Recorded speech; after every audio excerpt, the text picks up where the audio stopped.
नमस्कार, मी पूनम तुमच्या सर्वांचं माझ्या किचनमध्ये आज परत एकदा खूप खूप मनापासून स्वागत. तर आज आपण गुढीपाडवा स्पेशल अगदी सोप्या पद्धतीने थाळीची रेसिपी बघणार आहोत. जास्त तामझाम न करता अगदी सोप्या पद्धतीने मोजक्या साहित्यामध्ये आज आपण ही थाळीची रेसिपी बघणार आहोत.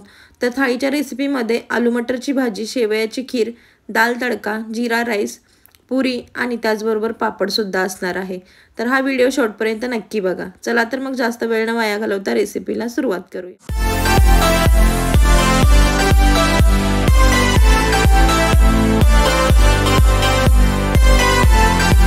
तर थाळीच्या रेसिपीमध्ये आज आपण भाजीपासून सुरुवात करतोय. आलू मटरची भाजी बनवण्यासाठी 2 मीडियम साईजचे बटाटे, 1 वाटी मटार, 2 मीडियम साईजचे कांदे आणि 1 टोमॅटो घेतलेला आहे. आता आपल्याला हे सर्व छान भाजून घ्यायचं आहे. तर भाजीसाठी इथं आपल्याला काही खडे मसाले सुद्धा लागणार आहेत. खडे मसाल्यांमध्ये दालचिनी, मिरे घेतलेले आहे, चक्री फूल, 2-3 लवंग घेतलेले आहे आणि 2 तेजपत्ता घेतलेले आहेत. इथे आता कढई छान गरम करून घेतलेलं आहे. कढईमध्ये 1 टेबलस्पून तेल टाकून घेतलेलं आहे. तेलामध्ये आपल्याला कांदा छान भाजून घ्यायचा आहे. तर इथे मी कांदा टाकून घेतलेला आहे. कांदा छान आपल्याला मस्त असं गुलाबी रंगावरती भाजून घ्यायचा आहे. कांद्याबरोबरच आपल्याला ह्याच्यामध्ये जे खडे मसाले घेतलेले आहेत ते सुद्धा टाकून घ्यायचे आहेत. तर खडे मसाले सुद्धा आपल्याला कांद्याबरोबर 2 ते 3 मिनिटं मस्त असे भाजून घ्यायचे आहेत. तर आता आपण हा कांदा छान 2 मिनिटं भाजून घेऊया. इथे 2 मिनिटं झालेले आहेत. बघू शकताय तुम्ही इथे कांदा व्यवस्थित छान असा भाजला गेलेला आहे.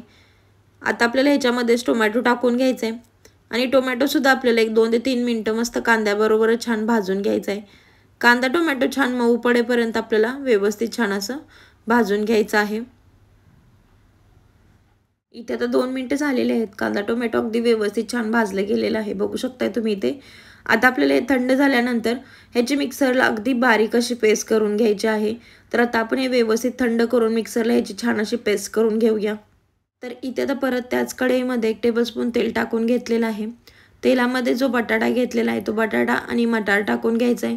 मटार आणि बटाटा आपल्याला छान असं एक 5 ते 7 मिनिटं अगदी स्लो फ्लेमवरती भाजून घ्यायचं आहे. भाजून घेतल्यामुळे काय होतं, जेव्हा आपण भाजी शिजवून घेणार तेव्हा भाजी जास्त वेळ लागत नाही शिजायला, पटकन शिजली जाते. त्याच्यामुळे आपल्याला असं सुरुवातीला एक 5 ते 7 मिनिटं हा मटार बटाटा अगदी स्लो फ्लेमवरती छान असं भाजून घ्यायचा आहे. तर इथे बघू शकताय तुम्ही अशा पद्धतीने आपल्याला व्यवस्थित एक 5 मिनिटं हा मटार बटाटा भाजून घ्यायचा आहे. इथे आता एक 5 मिनिटं झालेले आहेत. बघू शकताय तुम्ही अगदी छान असं 5 मिनिटं हे मटार बटाटा परतवून घेतलेला आहे. छान असं हे परतलं गेलेलं आहे. आता आपण हे काढून घेऊया. इथे आता त्याच कढईमध्ये परत 2 टेबलस्पून तेल टाकून घेतलेलं आहे. तेल छान गरम झाल्यानंतर ह्याच्यामध्ये 1 टेबलस्पून जिरे टाकून घ्यायचे आहेत. जिरे छान असे 2 मिनिटं तेलामध्ये परतवून घ्यायचे आहेत. त्याचबरोबर आपल्याला ह्याच्यामध्ये 1 टेबलस्पून अद्रक लसणची पेस्ट टाकून घ्यायची आहे आणि अद्रक लसणची पेस्टसुद्धा आपल्याला 1-2 ते 3 मिनिटं छान अशी परतवून घ्यायची आहे. आता अद्रक लसणची पेस्ट छान अशी परतवून घेतल्यानंतर आता आपण जे कांदा टोमॅटोची ग्रेव्ही बनवून घेतलेली आहे ती ग्रेव्ही आपल्याला ह्याच्यामध्ये टाकून छान अशी ग्रेव्ही 2 ते 3 मिनिटं अगदी मस्त अशी परतवून घ्यायची आहे. ग्रेव्हीला छान व्यवस्थित तेल सुटलं गेलं पाहिजे. तर अशा पद्धतीने बघू शकताय तुम्ही इथे व्यवस्थित छान असं मिक्स करून हे परतवून घ्यायचं आहे. आता ही ग्रेव्ही छान अशी 2 मिनिटं परतवून घेतलेली आहे. आता आपल्याला ह्याच्यामध्ये बाकीचे मसाले टाकून घ्यायचे आहेत. 2 टेबलस्पून लाल तिखट टाकून घ्यायचं आहे. 1 टेबलस्पून धने पावडर टाकून घ्यायचे आहे. अर्धा टेबलस्पून हळद टाकून घ्यायची आहे. चवीप्रमाणे मीठ टाकून घ्यायचं आहे आणि व्यवस्थित छान असं आपल्याला हे परतवून घ्यायचे आहेत मसाले. मसालेसुद्धा आपल्याला छान असे 1-2 ते 3 मिनिटं परतवून घ्यायचे आहेत, म्हणजे मसाल्यांना सुद्धा छान व्यवस्थित तेल सुटलं जातं आणि भाजीला कलरसुद्धा मस्त येतो. त्याच्यामुळे आता आपण हे मसालेसुद्धा अगदी छान व्यवस्थित 2 ते 3 मिनिटं परतवून घेऊया.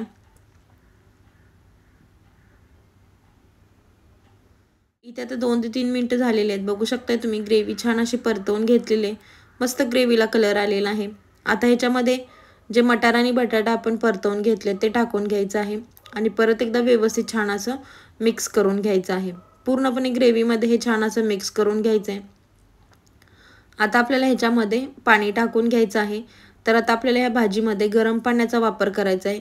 गरम पाणी वापरल्यामुळे भाजीला कलरसुद्धा खूप छान येतो आणि भाजीची टेस्टसुद्धा खूप अप्रतिम लागते. तर मी इथे थोडंफार पाणी टाकून घेतलेलं आहे. एकदा व्यवस्थित छान मिक्स करून घ्यायचं आहे. तर इथे आपल्या आवडीप्रमाणे इथे आपण पाणी वापरू शकता. तुम्हाला जास्त ग्रेव्ही हवी असेल तर तुम्ही अजून थोडंसं पाणी वापरू शकता.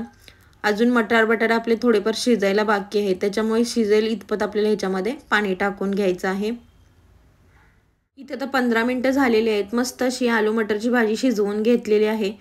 तर बघू शकताय तुम्ही इथे मस्त असा भाजीला कलर आलेला आहे आणि अगदी छान असे आलू मटर शिजलेले सुद्धा आहेत. तर आता आपल्याला सगळ्यात शेवटी ह्याच्यामध्ये 1 टेबलस्पून गरम मसाला टाकून घ्यायचा आहे. गरम मसाला ऑप्शनल आहे, कारण आपण सुरुवातीला सुद्धा काही खडे मसाले वापरलेले आहेत. त्याचबरोबर थोडीशी बारीक कापून घेतलेली कोथिंबीर टाकायची आहे आणि व्यवस्थित छान असं मिक्स करून घ्यायचं आहे.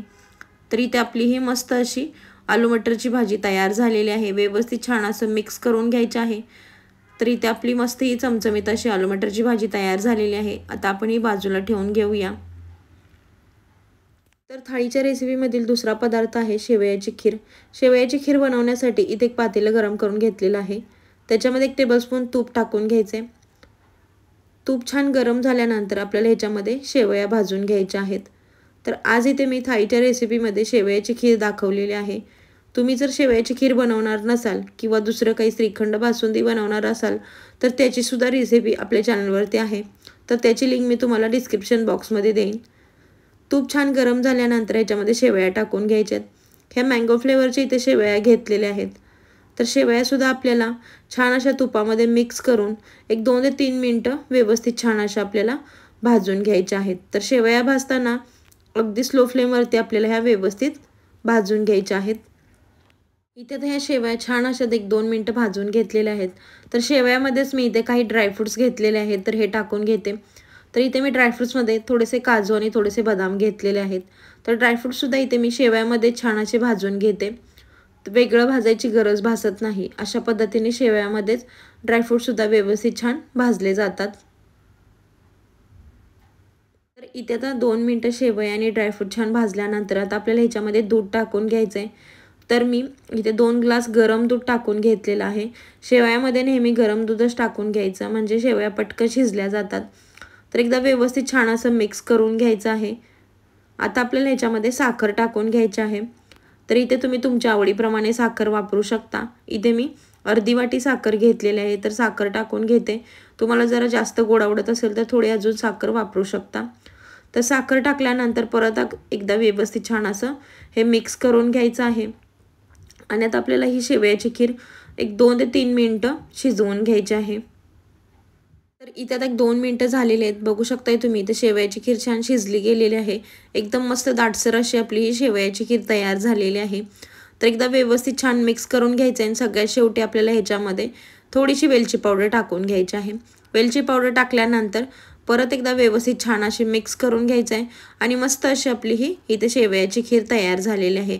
आज आपण ही मँगो फ्लेवरची शेवयाची खीर बनवलेली आहे. तर गॅस बंद करून घ्यायचा आहे आणि आता शेवयाची खीर आपण बाजूला ठेवून घेऊया.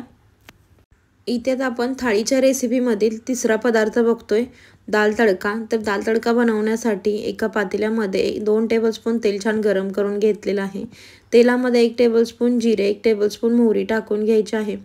त्याचबरोबर 2 ते 3 हिरव्या मिरच्या, थोडासा कढीपत्ता आणि 1 सुकी लाल मिरची टाकून घेतलेली आहे. हे सर्व टाकून छान असं आपल्याला परतवून घ्यायचं आहे. तर व्यवस्थित छान असं आपण आता हे 2 मिनटं परतवून घेऊया.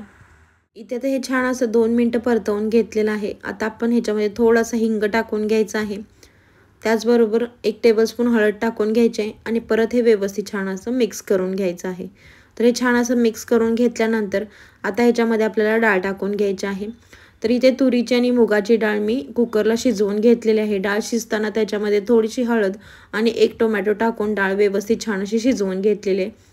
तर ही डाळ टाकून व्यवस्थित छान मिक्स करून घ्यायचं आहे आणि ह्याच्यामध्ये आपल्या अंदाजानुसार ह्याच्यामध्ये पाणी टाकून घ्यायचं आहे. तर ह्याच्यामध्ये मी अर्धा ग्लास परत पाणी टाकून घेतलेलं आहे. पाणी टाकल्यानंतर व्यवस्थित छान असं हे मिक्स करून घ्यायचे आहे, बघू शकताय तुम्ही. आणि आता आपल्याला ह्याच्यामध्ये चवीप्रमाणे मीठ टाकून घ्यायचं आहे. तर इथे मी 1 टेबलस्पून मीठ टाकून घेतलेलं आहे आणि व्यवस्थित छान असं मिक्स करून घ्यायचं आहे. तर इथे आता डाळीला एक वाफ काढून घेतलेले आहे. आता आपल्याला ह्याच्यावरती एक तडका बनवून टाकायचा आहे. पॅनमध्ये मी 1 टेबलस्पून तूप छान गरम करून घेतलेलं आहे. तुपामध्ये 10 ते 12 लसणाच्या पाकळ्या बारीक कापून टाकलेल्या आहेत आणि 1 टेबलस्पून लाल मिरची पावडर टाकून घेतलेलं आहे आणि हा मस्त तडका बनवलेला आहे. बनवलेला तडका आपल्याला ह्या डाळीवरती टाकून घ्यायचा आहे आणि मस्त अशी आपली ही लसुणी डाळ तडका तयार झालेला आहे. अगदी मस्त असा आपला हा तडका तयार होतो. तर सगळ्यात शेवटी आता ह्याच्यावरती बारीक कापून घेतलेली कोथिंबीर टाकून घ्यायची आहे आणि व्यवस्थित छान असं मिक्स करून घ्यायचं आहे. तर इथंच आपला हा मस्त डाळ तडकासुद्धा तयार झालेला आहे। थाळीच्या रेसिपीमधील चौथा पदार्थ आहे जिरा राईस। जिरा राईस बनवण्यासाठी इथे कुकरमध्ये 2 टेबलस्पून तूप छान गरम करून घेतलेलं आहे। तुपामध्ये 1 टेबलस्पून जिरे टाकून घेतलेले आहेत। जिरे छान असे तुपामध्ये परतवून घेतल्यानंतर ह्याच्यामध्ये तांदूळ टाकून घ्यायचे आहे। तर इथे मी हा बासमती तांदूळ घेतलेला आहे। 2 वाटी तांदूळ छान असा स्वच्छ धुवून अर्धा तास भिजवून घेतलेला आहे। तर तांदूळ टाकून व्यवस्थित छान असं मिक्स करून घ्यायचं आहे। तर इथे तांदूळ छान असा व्यवस्थित मिक्स करून घेतलेला आहे। आता आपल्याला ह्याच्यामध्ये 1 ग्लास पाणी टाकून घ्यायचं आहे। पाणी टाकून चवीप्रमाणे मीठ टाकून घ्यायचं आहे आणि व्यवस्थित छान असं मिक्स करून घ्यायचं आहे। तर इथे व्यवस्थित छान असं मिक्स करून झाल्यानंतर कुकरचं झाकण लावून आपल्याला ह्याची 1 शिट्टी काढून घ्यायची आहे। तर इथे आपण थाळीच्या रेसिपीमधील सगळ्यात शेवटची रेसिपी बघतोय पुऱ्या। तर पुऱ्या बनवण्यासाठी इथं ऑलरेडी पीठ मळून घेतलेलं आहे। आपण नॉर्मली चपातीसाठी जे पीठ मळतो त्याच पद्धतीने हे पीठ मळून घ्यायचं आहे। इथे थोडंसं पीठ लावून मी अशा पद्धतीने पुऱ्या लाटून घेणार आहे। तर पुऱ्या लाटताना मी मोठी पोळी लाटून घेणार आहे आणि त्याच्यामध्येच मी पुऱ्या पाडून घेणार आहे। तर इथं बघू शकताय तुम्ही अशा पद्धतीने एकच मी मोठी अशी पोळी इथे लाटून घेत आहे। तुम्ही छोटे छोटे गोळे बनवून सुद्धा त्याच्या पुऱ्या बनवू शकता। तर इथे एक पोळी लाटून घेतलेली आणि एका वाटीच्या मदतीने मी अशा पद्धतीने ह्याच्या पुऱ्या पाडून घेतलेल्या आहे। तर अगदी मस्त अशा आपल्या ह्या पुऱ्या छान तयार होतात। आता आपण ह्या मस्त पुऱ्या तळून घेऊया। पुऱ्या तळण्यासाठी इथे तेल छान असं गरम करून घेतलेलं आहे। आता आपल्याला ह्याच्यामध्ये पुऱ्या टाकून घ्यायच्या आहेत। तर इथे मी अशा पद्धतीने 2 पुऱ्या ह्याच्यामध्ये टाकून घेतलेल्या आहेत। तर बघू शकताय तुम्ही अगदी मस्त छान अशा टम फुगत आहेत इथे पुऱ्या। एकदम व्यवस्थित छान अशा तळल्या जातात आणि मस्त टमटमीत अशा या पुऱ्या आपल्या फुगल्या गेलेल्या आहेत। तर आता आपण राहिलेल्या सर्व पुऱ्या अशा पद्धतीनेच तळून घेणार आहोत। तर इथे बघू शकताय तुम्ही थोड्याफार पुऱ्या मी तळून घेतलेल्या आहेत। मस्त एकदम अशा टम फुगलेल्या आहेत। तर आता आपण राहिलेल्या सर्व पुऱ्या सुद्धा अशा पद्धतीनेच तळून घेणार आहोत। तर इथे मी आता एकच पुरी टाकून घेतलेली आहे। तर अशा पद्धतीने आता आपण सर्व पुऱ्या मस्त तळून घेऊया। तर ही पुरी सुद्धा अगदी छान अशी मस्त टम फुगली गेलेली आहे। तर इथे मस्त अशी आपली ही गुढीपाडवा स्पेशल थाळी तयार झालेली आहे। तर अगदी सोप्या पद्धतीने मोजून 1 तासामध्ये आज आपण ही थाळी बनवलेली आहे। तर तुम्ही सुद्धा येणाऱ्या गुढीपाडव्याला अशा पद्धतीने ही थाळी बनवून बघा आणि रेसिपी कशी वाटली ते कमेंटद्वारे सांगायला विसरू नका। चॅनलवरती नवीन असाल तर नक्की चॅनलला लाईक करा, शेअर करा, सबस्क्राईब करा। लवकरच भेटूया अशाच एखाद्या छानशा रेसिपी बरोबर। तोपर्यंत धन्यवाद। पूनम रेसिपीला सबस्क्राईब करा, शेअर करा, नवीन रेसिपी पाहण्यासाठी बेल आयकॉनवर क्लिक करा।